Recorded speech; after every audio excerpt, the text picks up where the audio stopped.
ও গো দয়াময়, তোমার পথে চলতে গিয়ে না পাই যেন ভয়, আমি তোমার গান গাইতে গিয়ে মরণ যেন হয়। জোরে বলেন মারহাবা। আমার ভাইয়েরা, এই জন্য ক্ষণিকের এই দুনিয়ায় চিরদিন আমরা থাকবো না, অন্ধকার গহীন কবরের যাত্রী হয়ে যাব। ওই কবরটা আমাদের জন্য ইমিগ্রেশন কাউন্টার, কবর হচ্ছে প্রথম স্টেশন। কবর থেকে যারা বেঁচে যাবে তারা প্রত্যেকটি জায়গা থেকে বেঁচে যাবে, আর কবরে যারা ধরা খেয়ে যাবে তাদের প্রত্যেকটি জায়গায় ধরা খাওয়া লাগবে। কথা বলেন ঠিক কিনা?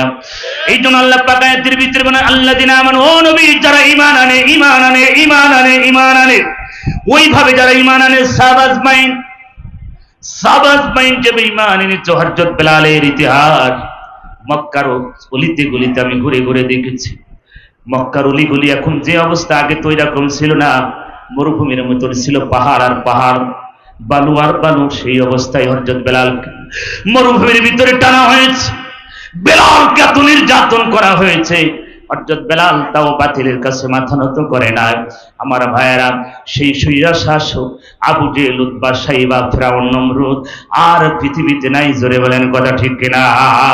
এরকম ফিরাউনের নানিগুলো আর দুনিয়ায় থাকবে না।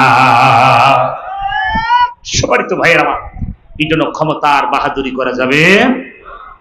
আজ একটা কথা বলি, এই বিজয় দিয়েছেন কে?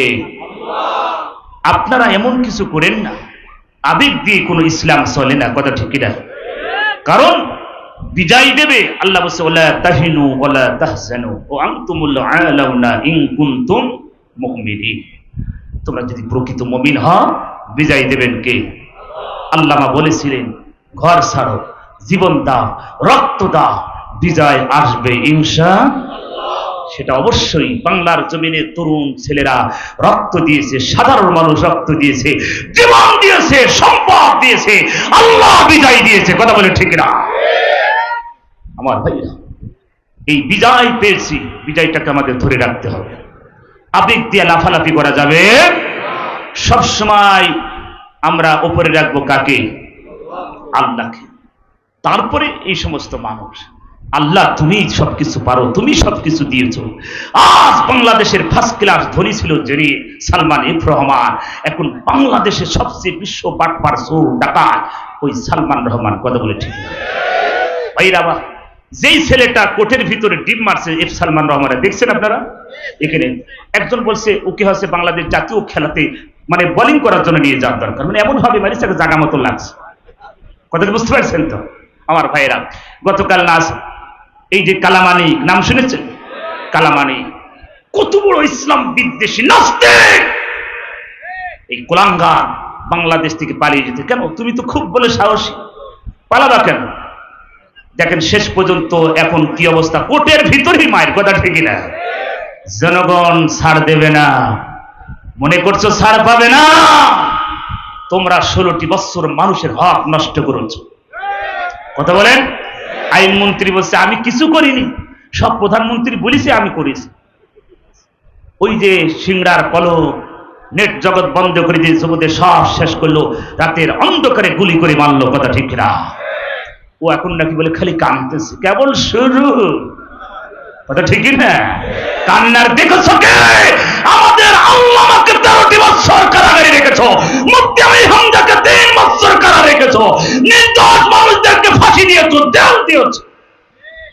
কথা বলে কান্নার কি শুরু? কেবল টেস্ট ম্যাচ চলছে, ওয়ান ডে তে এখন আসেনি। কথা বলে ঠিক না?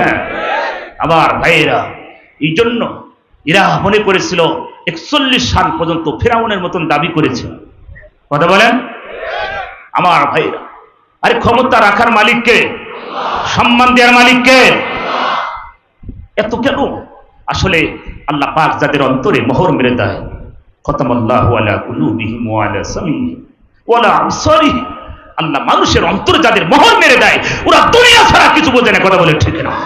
ওমান আদাম যিকরি ফাইন্না লাহু মাঈশাতান দানকা ওয়া নাহশুরুহু ইয়াওমাল কিয়ামাতি আমা। আল্লাহ বলেন যারা আমার জিকির থেকে, আমার দিন থেকে মুখ ফিরিয়ে নেয়, তাদের অন্তরের ভিতরে আমি দঙ্কা শব্দ লাগাই দিই, সংকীর্ণতা করে দিই, ওরা দুনিয়া ছাড়া কিছু বুঝবে না। কথা ঠিক না? আজ ওরাই তা হয়, ওরা দুনিয়া ছাড়া কিছু বোঝে না। মানুষ খুন করো, গুম করো, আজ মানুষকে হত্যা করো, মাদক প্রচার করো।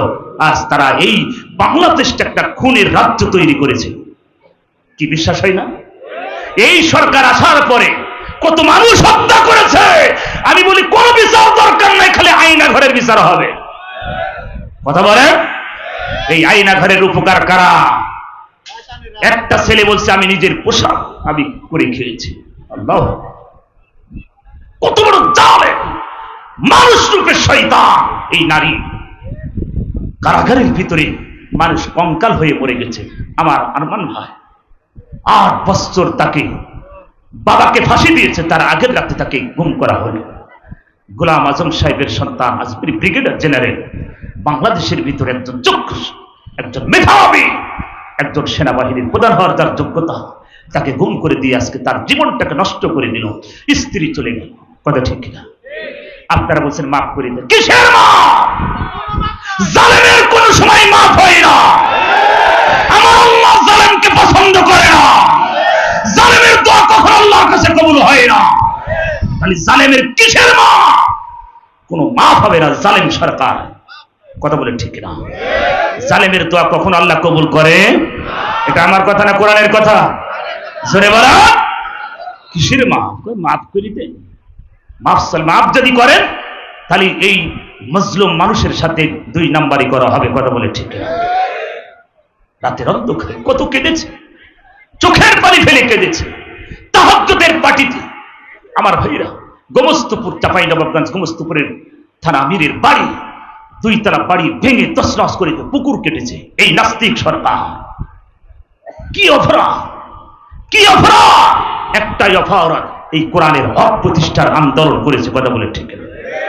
তোমার ছাত্ররা নারীবাজি করে, টেন্ডারবাজি করে। তোমার ছাত্ররা হচ্ছে মাদক খা, মানুষ খুন করে। বাংলাদেশ ইসলামী ছাত্র শিবির আদর্শ সমাজ গঠনের ভূমিকা রাখে। কথা বলে ঠিক না? আমার ভাইরা, আর তুমি এই সমস্ত ছাত্রদেরকে গুম করেছো, খুন করেছো। আমার ভাইরা, পাশের ঝিনাইদহ দেখছেন কি অবস্থা? ঝিনাইদহ মাইরি পুড়ি টাঙারাই গেছে, কেবল টেস্ট ম্যাচ শুরু। কথা বলে, ওই যে মানুষটাকে মারছে না, ওই মানুষটা আমার মাহফিল বন্ধ করেছে। আমাকে ডাইরেক্ট এসে বলছে বন্ধ করেন। আমি কেন, কি সমস্যা? অত কথা না, টাকা নিয়ে চলে দেন। কমিটিকে বলছে হুজুরের টাকা দাও, গাড়ি ভাড়া মানে দিয়ে চললেন। কি সমস্যা? কোনো সমস্যা না।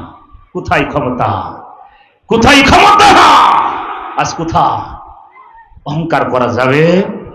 পায়ের ভিতরে হাত রেখে আমি রাজবাড়িবাসীকে বলি, আমাদের ভালোবাসা বুক ভরা, আমাদের কারো হিংসা বিদ্বেষ আমরা করব না। জামায়াতে আমির ডক্টর শফিকুল ইসলাম সাহেব বলেছেন, আমরা কারোর প্রতি জুলুম করব না, কমও করব না, বেশিও। কথা বলেন, কি সুন্দর কথা। আমরা জুলুম করব না, কারো বেশি কমও করব না, বেশিও করব না। তারা যেভাবে ফাঁসি দিয়েছে ওইভাবে ফাঁসি দিব, এবং তারা যেভাবে হত্যা করেছে আমরাও তাদের আইন দিয়ে তাদের হত্যা হবে, ফাঁসি হবে। আমরা নতুন করে কোনো আইন প্রণয়ন করব না। কথা বলে ঠিক না? তোমরা সকালবেলা এক আইন, বিকালে আর এক নাই। কথা ঠিক কিনা? সম্মানিত ভাইয়ের আমার, এই যে Islam is the complete code of life, Islam একটি পরিপূর্ণ জীবন বস্তু। তাহলে Quran complete code of life, মানুষের লাইফের জন্য আল্লাহ কোরআন দিয়েছে। কোরআন মেনে নিতে হবে।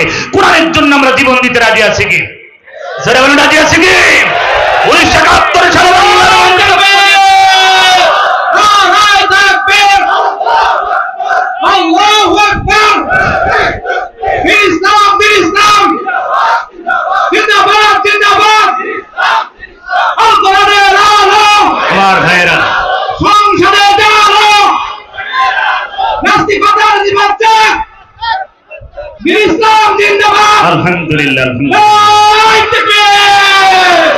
আমার ভাইয়েরা, 1971 সালে বাংলার মানুষ রক্ত দিয়েছে, বাংলা ভাষায় মানুষ রক্ত দিয়েছে। প্রয়োজন হলে আমরা ইসলামের জন্য আবার জীবন দিতে রাজি আছি কি? আল্লাহর নবী রাসূলের সাহাবারা তাইফের জমিনে রক্ত ঢেলেছে, বদরের প্রান্তে রক্ত ঢেলেছে। ইসলাম প্রতিষ্ঠার জন্য প্রয়োজন হলে বুকের রক্ত ঢেলে দিব। ইসলাম বাংলাদেশে পাপুর ভাজার বিনিময়ে আসে নাই, ইসলাম কোন সফরি করার বিনিময়ে আসে নাই, ইসলাম হচ্ছে হুদের ময়দানে তান্দার মুবারক শহীদের বিনিময়ে, ইসলাম হচ্ছে বাংলাদেশের সংখ্যা ইসলামী আন্দোলনের কর্মের রক্তের বিনিময়ে। জোরের কথা ঠিক না? ইসলাম এমনি এমনি পৃথিবীতে আসে, ইসলাম রক্তের বিনিময়ে আসছে, রাসূলকে মারা হয়েছে, তাইফের জমিনে রক্ত ঝরানো হলো, উহুদের ময়দানে মারা হলো। ইসলাম এমনি এমনি আসে না। কষ্ট হচ্ছে আপনাদের? সম্মানিত ভাইয়ের আমার, আল্লাহ পাক বলে, বান্দারে জান্নাত যদি পেতে চাও দুইটা জিনিস আমাকে দাও। ইন্নাল্লাহ আশতারা মিনাল মুমিনিনা আনফুসাহুম ওয়া আমওয়ালাহুম বিআন্না লাহুমুল জান্নাহ। আল্লাহ পাক বলে, বান্দা দুইটা জিনিস আমাকে তোমরা দাও, একটা হচ্ছে মাল এবং জান, আর আমি একমাত্র মুমিনদের কাছে জান্নাত বিক্রয় করে দিলাম। যারা আমার পথে মাল দেবে আর জান দেবে, আমি আল্লাহ তাদের জান্নাত দিয়ে দেবো। জোরে বলেন সুবহানাল্লাহ। রাজবাড়িবাসী কান দিয়ে শুনি আল্লাহর নবী বিশ্ব নবীর জীবন, তাইফের ময়দানে রক্ত ঝরেছিল, তারা জীবন দিয়েছে, বাতিলের কাছে কোনো মাথা নত করে নাই।